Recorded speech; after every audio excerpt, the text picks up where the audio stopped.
This episode of the Construction Record is brought to you by the Greater Toronto Sewer and Water Main Contractors Association. Clean water, our goal, our future.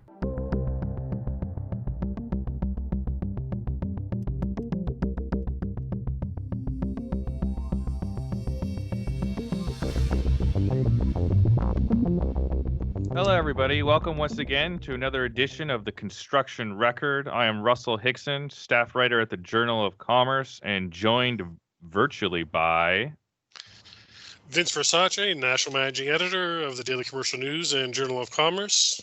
And Warren Frey, digital media editor, Journal of Commerce and Daily Commercial News. Yep. So here we are. Yeah, go ahead, Russ. Yeah, I was just going to say, once again, a lot of news is going on. Some COVID-related, some not so COVID-related, which is a bit of a nice break, I think, for everybody. Mm-hmm. I know, and as an aside, I keep looking at our podcast actual episode numbers. We are on episode 87 now with this one here. So we got to start wrapping our heads around some centenary centennial celebrations, I guess. Right? Yeah. Still in lockdown, I believe it'll be. Yeah. Safe to say, still in lockdown from our bunkers, coast to coast, right? I know here out east, in particular, and I know it's a story that's kind of resonating a bit throughout the industry, is recently here in Toronto, those of you who may not have heard, but a story we've been following since June 10th when they first appeared. We had recently we had two more nooses appear at construction sites in Toronto. On June 25th, they were found in Toronto at two projects. One was a Daniels Corporation's project, and the second one was an Ellis Down and Govan Brown project. And that comes on the heels of the June 10th discovery of a noose at an Ellis Down project. And pretty striking stuff, considering the hypersensitivity and what's going on, not just down south, but across the world and here in Canada, as far as Black Lives Matter. You got to wonder what's behind this. Is it somebody fooling around? It doesn't matter what's behind it. It's just wrong. Well, my first thought was, how did that person get on the site unless they were there to begin with?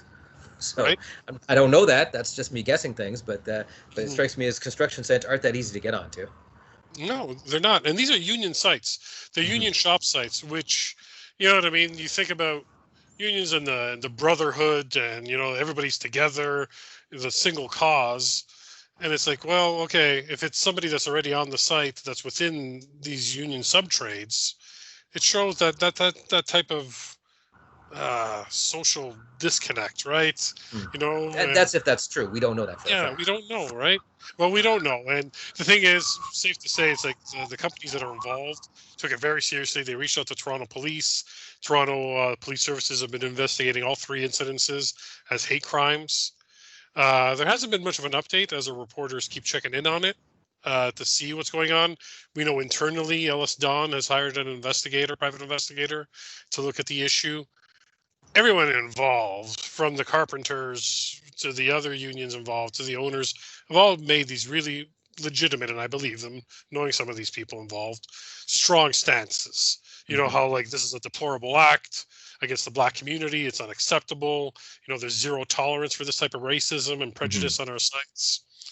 It's striking, though, when you kind of see, we were actually able to get our hands on one of the images via an Instagram post. And to see it, it's not like that Bubba Wallace issue, the NASCAR issue that some people have heard down south. Yeah, I've been following that. That was weird. Isn't that weird, though? Weird, yeah. I'm not sure where I stand on that. Not where I stand. Obviously it's horrible, but it's like a pull down thing. It's like, I don't know. I'm not really sure what happened with that. There's some controversy around it. I mean, it's clearly a noose, and some people say it was just.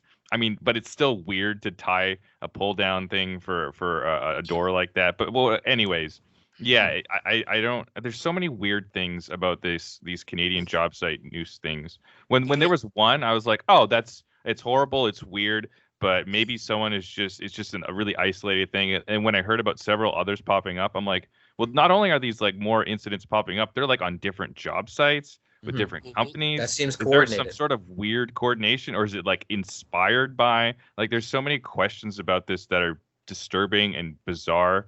I'm really curious to see what this investigation gleans, because like, could it be we'll find people out coordinating and setting up news, or is it just people seeing that and going, oh, let's do this as well? Like, there's so many weird things about this. Somebody think it was funny, like who knows? And I saw the photo, and it's clearly a noose. Like, it's a big, large rope noose that has no place on a job site. There's no reason to have it there. And unlike that door pull, sorry, I'm cutting you off, but unlike that door pull, was somebody can make that argument. Well, it's just a door pull, and that's door pull. And that there, you look at this noose. There's no need for it to be the way it is, where it is. Yeah, it's meant for a reaction. It's meant to send a message, and it's striking because Elliston, I can say, is one of the more progressive companies we have in construction, as far as a lot of culture building and looking at inclusivity. You know what I mean? And mental health. They've really created some great beachheads for other companies to follow about how you take care of your people and empowering people. And to see that two of these are on their sites, you wonder, is that a shot at them? There's so much conjecture and speculation around it. So there was no notes or any sort of words or any indication of what kind of statement it was, if it's political, if it's racial, if it's like just a sick, weird joke. I don't know. Like kids, who could be anything.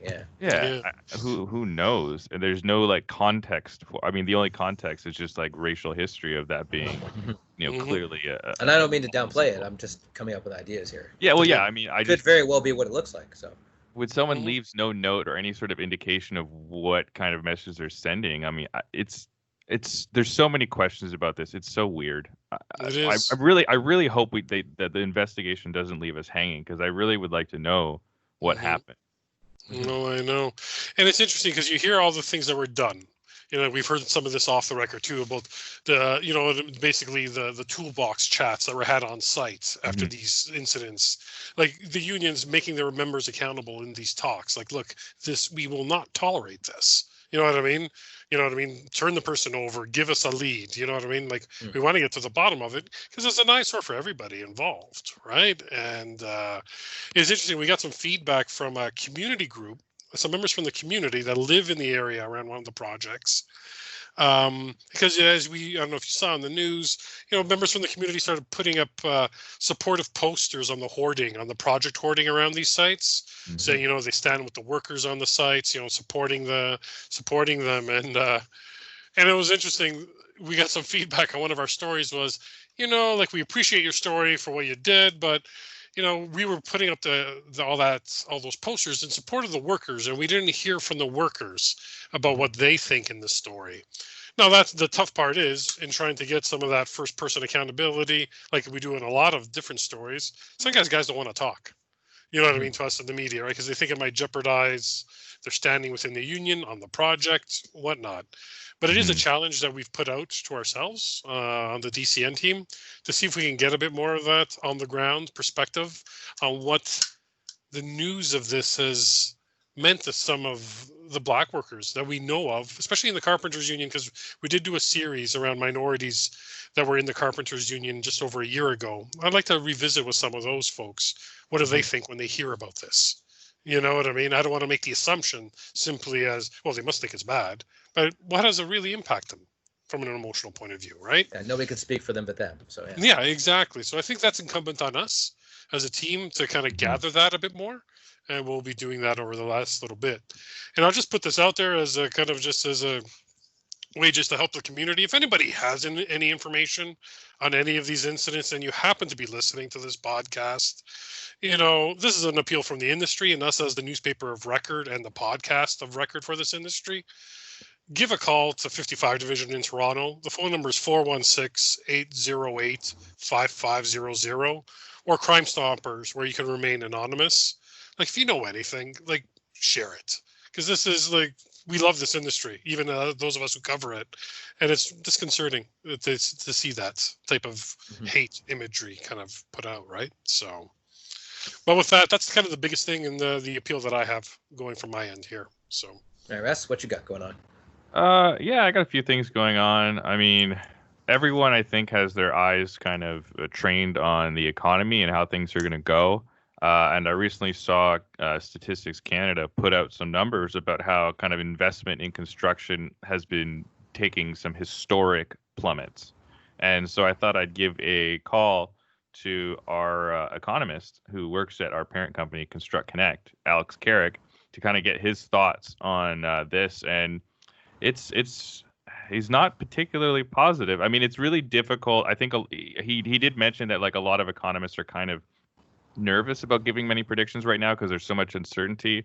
But as things stand right now, most sectors of construction, it's a struggle in terms of investment, because a lot of things are kind of, for lack of a better term, trickling down. When you have fewer people traveling, a lot of airlines are struggling. They're expecting maybe one of the U.S. airlines to cave in. They're seeing, fewer tourists. That means fewer people staying in hotels, fewer people renting cars, fewer people spending those dollars, which means, probably fewer construction projects of those kind. And that goes for a lot of things. But then again, there are some bright spots like warehouses, like, server rooms and like things like that. Might do a lot better. And also people are having to get creative with office space, which is getting hit hard as well. A lot of people are subletting or they're just kind of rethinking that. And then he also talked about kind of, the hot topic is kind of infrastructure stimulus stuff where every day you're seeing various provinces and the federal government say, we're going to pour money into this infrastructure. We're going to pour money in that infrastructure to get people working, right? Well, Carrick was a little bit apprehensive about that because he said, well, if you pour money into roads and bridges, I mean, we're not even sure how people are going to behave going forward. Are people going to use those roads and bridges as much as we think they are, with more people working from home, with fewer people commuting? Because one of the few positive things about the pandemic is it's kind of opened up everyone's mobility to where, like, we're all working from home right now. And I think a lot of us are kind of enjoying it and thriving. And maybe we don't go back to commuting. I know you fellas and gals in Toronto have quite the brutal commute. I've had some bad commutes here on the West Coast. I got to go transit, and it's not great. I would never want to go back to that if I didn't have to. And so, like, that's fewer cars on the road. So do you have to pour as much money into this kind of infrastructure? Is that a good investment? He also noted that China is announcing also massive kind of investments in infrastructure, but different kinds. So instead of doing their roads, they're investing in their 5G infrastructure, and they're investing kind of their medical technology facility infrastructure, their warehouses and kind of server rooms and kind of their data storage infrastructure, rather than maybe the traditional forms of kind of infrastructure spending. And Carrick suggested Canada should probably look at some of those things as well. Well, you raise a good point there, Russ. You know what I mean, from that discussion that you had with Alex. Like, we're the living proof of some of those observations. The three of us are recording this from our respective homes. Our teams mobilized March 14th from our offices and headed home. And you use the word thrive, and you hear this from some other companies too. Like, they found new productivity, new efficiencies. Things seem to be working well. So what does that mean for the office? And I've thought about that the two times I've gone back to our office in Markham. Stood there, looked at the whole floor, and gone, okay, how does this look when we come back? If we what kind of renovations or remodeling would need to be done? Okay, well, that's some sort of construction, some sort of interior construction. But overall, new buildings, what's that going to look like? And what's this industry going to do? Right? Well, I mean, the stuff that we're using right now, like the programs and like the servers that we're using for our work, like the data storage facilities have to be massive, and like that kind of infrastructure could be massive going forward. Is having, and the great thing about those is you can put a data storage center anywhere. You could put it in the prairies. It doesn't really matter necessarily. Well, they've there's Silicon Valley companies that basically have mobile stuff in the back of trucks. Just when they need extras, they just roll it out. Sometimes they need extra.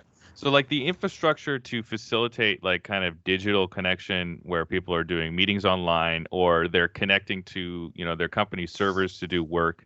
The infrastructure for that going forward could be more important than building an addition to an airport where people are not traveling as much, or building a new bridge or a new road, right? Because that may be more beneficial to the economy in some cases. I saw a thing on the CBC today that said it was a survey, 85% of Canadians aren't planning to leave the country in like the next year or so, regardless of what I'm probably amongst them, you know. It's everything's been, it feels like it's been turned on its head, right? Yeah. You know, and for this industry, like you think about the groups we've dealt with that lobby and position themselves from construction around stuff like transit funding. You know what I mean? Like, what does this mean? You know, is it more or less is needed, right? Like, it's all about the job opportunities, that type of advocacy work and mobilization that they would take on. And or does that mean more bike paths? Because that's what they're doing here. Is they're like people are buying e-bikes that there's no tomorrow, and they're going on bike paths. So is that a temporary thing or not? You can't really tell. Yeah. Well, I mean, online purchases, we don't have as much data for Canada, according to Carrick. But in the U.S., like, people buying stuff online has gone up more than 30%. I mean, so that investing... sounds low, honestly. Pardon? That sounds low, honestly.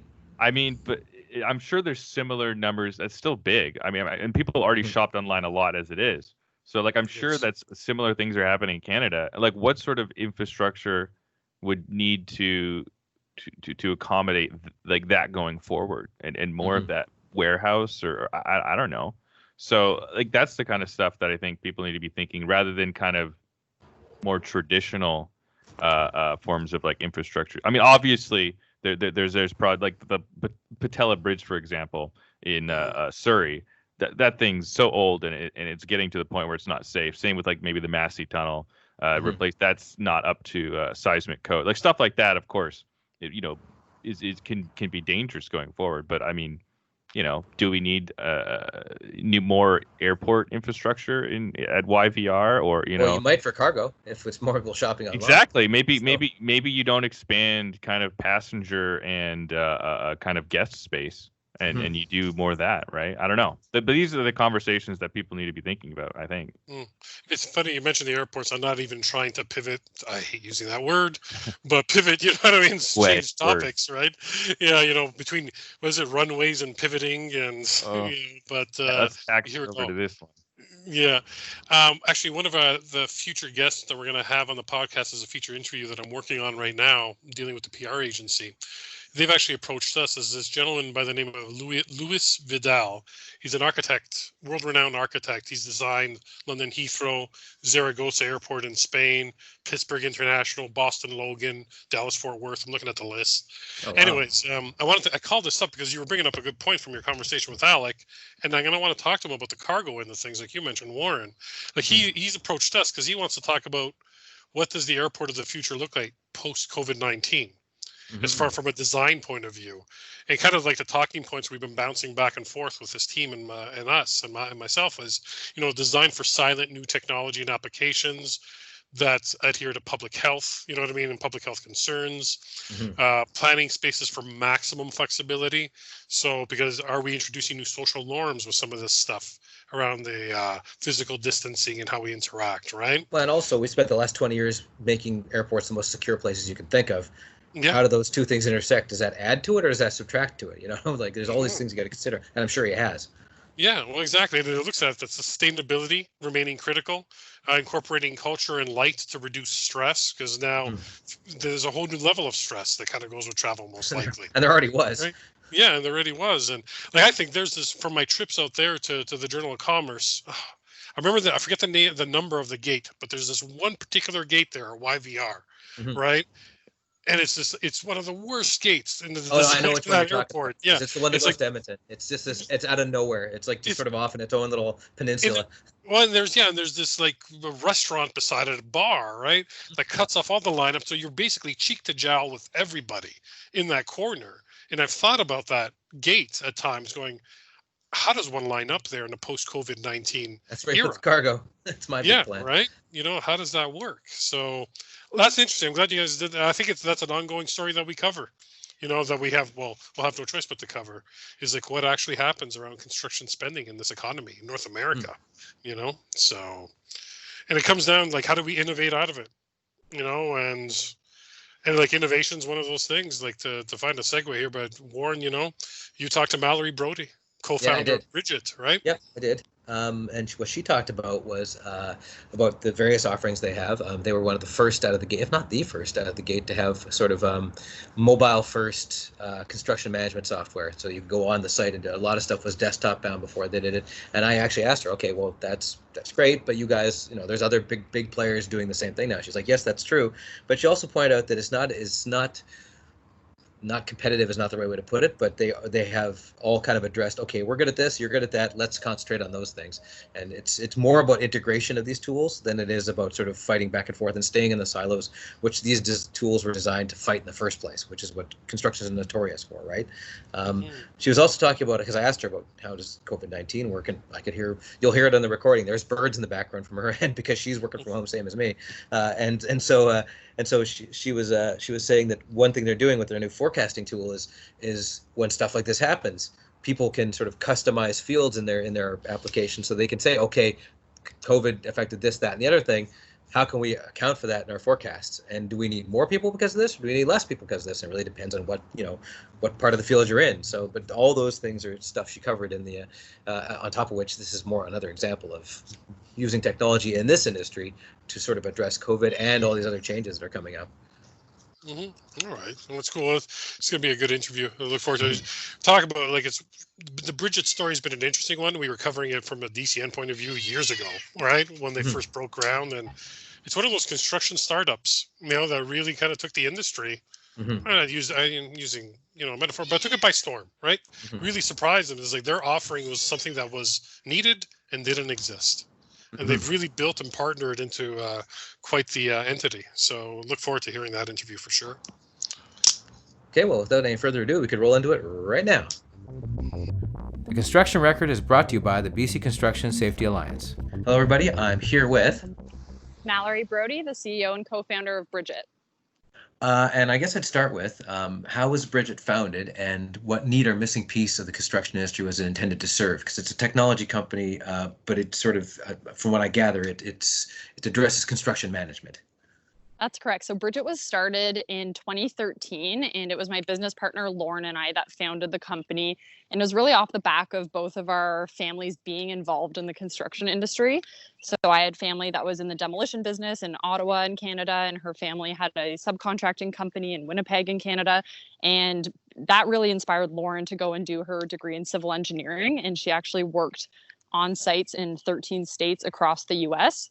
So that was the beginning. And then when we met, we thought it was really important to actually go out on site and do research to understand some of the pain points that the industry was experiencing. So we did interviews with 500 individuals from the construction industry. And the initial product we launched was for deficiency management in construction. And that was really just based off, the feedback we were hearing and the time it was taking on site with predominantly paper-based methods of tracking deficiencies on job sites. And that's how we got started. And now we have two products in the market, Brigitte Field for deficiency management and Bridget Bench for resource planning. Our company's 50 people, and we've really grown a lot from that early launch in 2013. And could you explain what Brigitte Field and Bridget Bench do? They're like, I don't know if other platforms were around at the time, but there certainly are some now. And so how does it differ, or how does it build on, or how does it work with, in fact, does it integrate with other programs like Procore and other such systems? You're right. So the industry has evolved, and we've seen a ton of digitization happening in the construction industry. So when we first launched the very first product, Brigitte Field, what we were seeing was that there was software in the industry, but a lot of it wasn't mobile first. So it meant that the team on the job site was maybe given software to use, but they had to be sitting down at their job site trailer to enter information. So it was really, not the full value that they could be getting from software if it had been a mobile app. So we were one of the first companies to actually design a mobile first deficiency management or punch list management app. And that was so that they could walk around the site with their iPad or their smartphone. They could take pictures of any construction defect that they saw. It would automatically go out to the appropriate subcontractor who could then resolve the issue, and everything would be automated around the communication, very photocentric, and most importantly, they could use it from their phone, whether they had Wi-Fi or data connection or not. So that was the first product, and it was new, but then we saw more and more of the software companies that had been around for a bit longer than us started to come out with mobile offerings, and the overall space became more competitive. And so we talked to, the 150 customers we had at the time and said, what are some of the other challenges you're having? How else can we help you? Because they really loved how friendly our product was and how easy it was to get set up. And through those customers, we learned that resource planning and workforce planning was something that was, again, a very manual process for the team in the office, so the operations team, to be figuring out what's the utilization rate of their workforce, which project manager and site super are going to which project at what time, do they have the best skill set for the job, what's their experience level, and that was all being tracked in Excel. So it was really our customers that were the motivation behind building the second product that we launched about a year ago, actually. And we now have over 75 customers on that second product. We still have a number of customers on our first product. The first product, as I mentioned, there are more players such as Procore that also have more of a mobile first approach to punch list management. But we're the very first to take on workforce management in the construction industry. So we have, a bit of a different offering with different competitive situations for both. And I imagine when you started this, you knew that there'd eventually be other companies coming in to compete, obviously, right? So, yeah, I think, technology moves so quickly, and construction tech has been such an interesting place to be in because I think it's really evolved in terms of the way partnerships work in the industry. So initially, everyone was really, working very individually in silos at separate companies. And I think we've all realized that, we can bring the industry along so much faster if we are forming partnerships. And so, we're a partner with Procore. We have partnerships with some of the other companies in the space as well.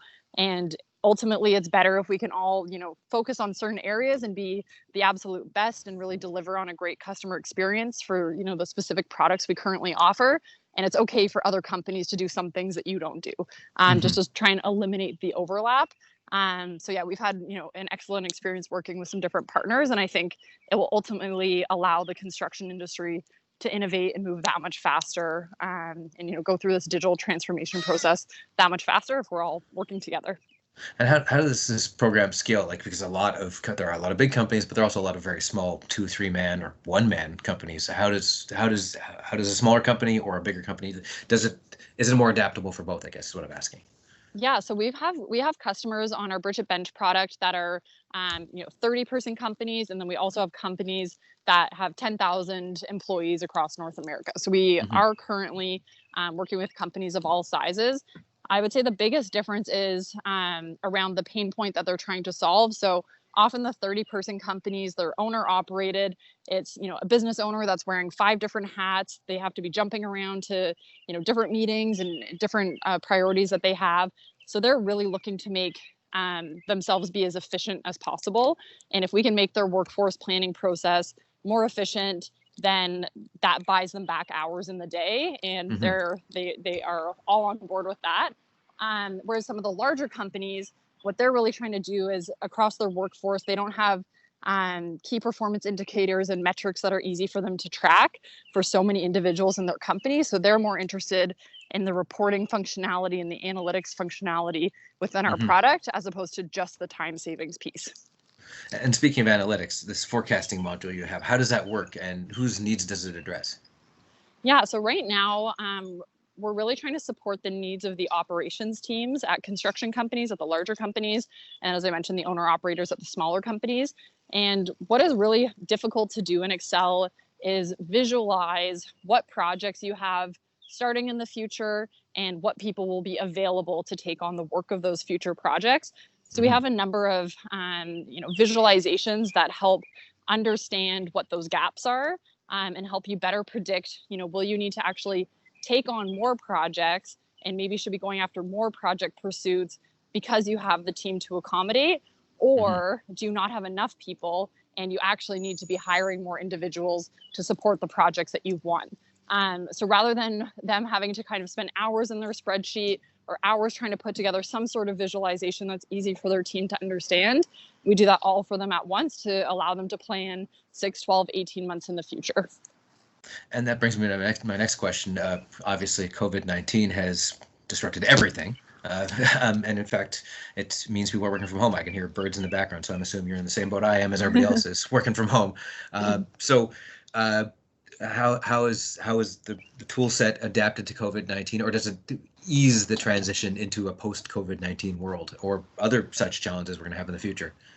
Yeah, so it's interesting when you're a venture-backed company. So we've raised investment from various different venture capitalists and strategic investors, and one of the questions they always ask you through that due diligence process is, what happens if there's a downturn? And that's something that with this product, not that anyone hopes that can happen, but you definitely don't want to set your business up for survival in the case that does happen.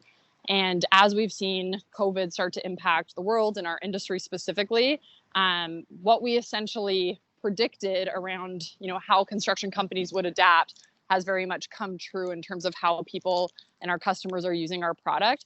And that's down to the fact that, people are the most expensive thing for a construction company. It's the biggest item in terms of your expenses.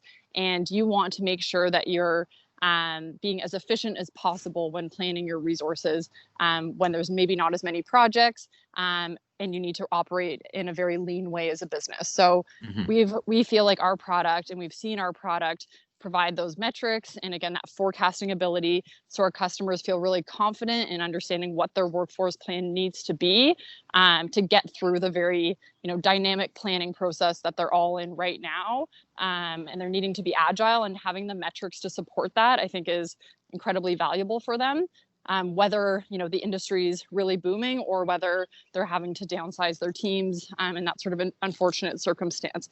The other thing we've seen specific to COVID is we have configurable fields in our product around the types of information you're tracking for projects, or the types of information you're tracking around your people. And we've seen a lot of COVID specific fields be entered into our customers' databases. So they're, tracking things like our projects being delayed, our team members needing to stay home, are there quarantining restrictions? So any of those types of things are able to quickly configure the product to be able to track those types of details about their workforce as well. And speaking of COVID, this is just at the cusp of COVID. You went down to ConExpo. This podcast was supposed to go down, but then COVID happened and we didn't. So what were your impressions of ConExpo? And what are your thoughts on in-person conferences now that they seem to be a thing that we're not going to be doing for a while? And in fact, going with that, how does your software integrate with the people video conferencing or audio conferencing like we're doing right now? How does that, or you have plans to sort of integrate that into stuff, because there'll be a lot more people distancing virtually? Yeah, so in terms of the conference, I was there for the first couple days, and unfortunately, I think I left before they closed down the conference for the last day. Right. But it was definitely, had different protocols in place as expected. And I think you could tell that everyone knew that this was probably the last conference they were going to be at in person for a little while. But they definitely seemed to have some success, which was good. And then shortly after that, things obviously got much more serious, and we're expecting, most conferences to be canceled for the foreseeable future, of course. I think companies have done a great job at moving things online to virtual type meetings and webinars as quickly as possible. So I think everyone has adapted very quickly. In terms of our products specifically, we don't feel the need to integrate it to a video conferencing specifically, but it is something that allows teams to be much more collaborative with their workforce plan, since it's, a living document. It's not an Excel spreadsheet that you need version control that needs to be emailed around. So really, we're just seeing these workforce planning meetings that were traditionally happening in person move online, and then they'll pull up Bridget Bench during the meeting, and they'll do their resource planning efforts via, a video conference call, but just screen sharing our product. Right. So Okay. That's what we've seen to date. Yeah. And our customers seem to be adapting really quickly with that. Okay. And is there anything else you think that the audience should know about your product or about the future of Bridget itself? I'd say just, if you'd be interested in contacting us, our website is www.gobridget.com. We'd be happy to share more information with you, and wishing everyone the best during this difficult time. And great job being agile. I think everyone's done an amazing job adapting to the new normal. Okay, thank you very much. Thank you. This episode of the Construction Record is brought to you by the Ontario Sewer and Water Main Construction Association. Clean water is everybody's business.